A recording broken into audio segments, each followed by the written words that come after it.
We're talking about the Labour Party's electric vehicle policies and why some critics are calling them lunacy. As the UK heads towards its next election, the Labour Party has laid out ambitious plans to revolutionise the automotive industry, aiming for a greener future. But are these plans practical, or are they setting us up for chaos? So, we are here to break down their policies, examine the potential benefits and pitfalls, and hear from both supporters and critics. Labour's plan for the car industry is confusing.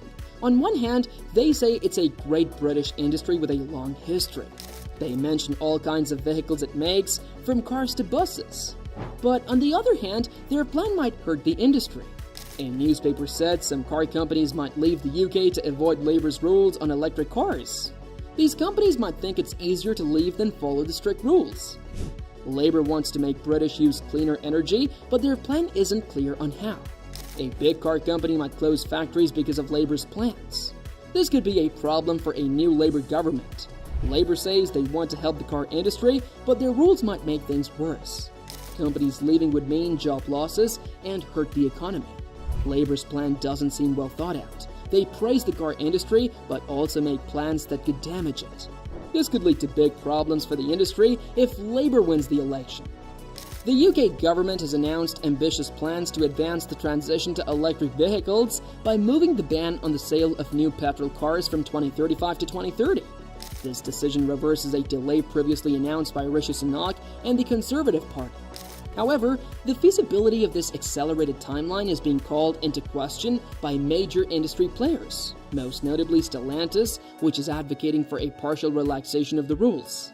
Stellantis, a global automotive giant, has two significant plants in the UK located in Ellesmere Port, Cheshire, and Luton.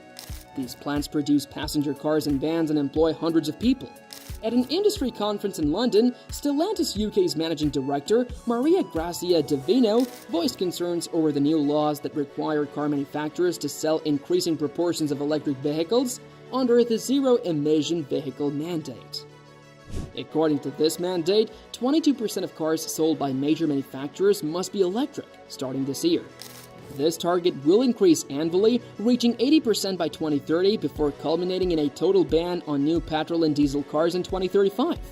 Manufacturers that fail to meet these targets face fines of £15,000 for every petrol car sold beyond their allotted quota. Divino highlighted a significant challenge. The global market for electric vehicles is experiencing a slowdown. In the first 5 months of 2024, electric vehicles only managed to capture a 16% market share, according to the Society of Motor Manufacturers and Traders. This discrepancy between the government's targets and actual market demand has made it exceedingly difficult for manufacturers like Stellantis to comply without significant financial strain. Delvino argued that meeting the ZEV mandate targets would require either heavily discounting electric cars to the point of financial loss or artificially restricting the sale of petrol cars to boost the percentage of electric vehicle sales. She stated, following the glide path designed by the government, Stellantis cannot meet the targets unless it discounts so heavily that it slips into a loss or restricts sales of petrol cars to artificially push up the percentage of electric sales. Davino also warned of serious consequences for the production setup in the UK, implying that Stellantis might have to reconsider its operations in the country. This could potentially lead to the closure of their UK plants, resulting in significant job losses. This potential scenario would be a major blow to the new Labour government, which has been keen to promote its green credentials. The closure of car factories and the consequent unemployment would be a harsh reality check against the backdrop of ambitious climate action goals. Critics argue that Labour's focus on climate change could come at the expense of thousands of jobs, suggesting that the government may be prioritizing environmental policies over the economic stability and livelihoods of its citizens. The warning from Stellantis UK managing director is not to be taken lightly. When a high-ranking executive from a major automotive brand issues such a stark warning, it underscores the serious implications of current policies. Despite this, Labour remains committed to reinstating the 2030 deadline for the petrol and diesel car ban, believing that businesses require certainty and stability from government policies. The Labour government promises to provide this certainty and stability for the UK automotive sector, although the practical outcomes of such policies remain contentious. This situation highlights a significant tension between environmental aspirations and economic realities. The UK government's push for a rapid transition to electric vehicles is intended to position the country as a leader in clean energy and sustainability. However, the automotive industry's response indicates that achieving these goals may be more complex than anticipated. The demand for electric vehicles, while growing, is not yet sufficient to meet the ambitious targets set by the government. This mismatch could lead to financial difficulties for manufacturers, job losses, and potential factory closures, all of which would have a profound impact on the UK economy. The UK government's decision to accelerate the ban on new petrol cars from 2035 to 2030 is a bold move aimed at advancing this transition to electric vehicles. However, this decision is met with significant challenges from the automotive industry, particularly from Stellantis, which warns of potential negative consequences for its UK operations. The Labour government must navigate these complex issues, balancing its commitment to climate action with the need to support the automotive industry and protect jobs.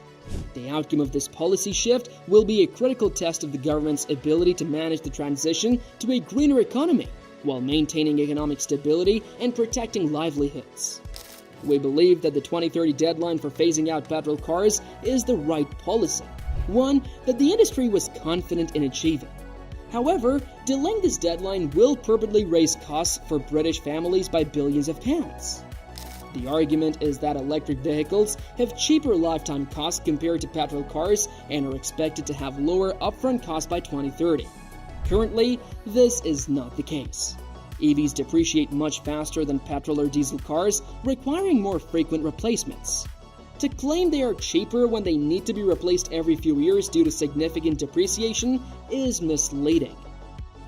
When proponents of the policy speak of certainty, they mean creating a fixed scenario that prevents the market from exploring potentially better solutions.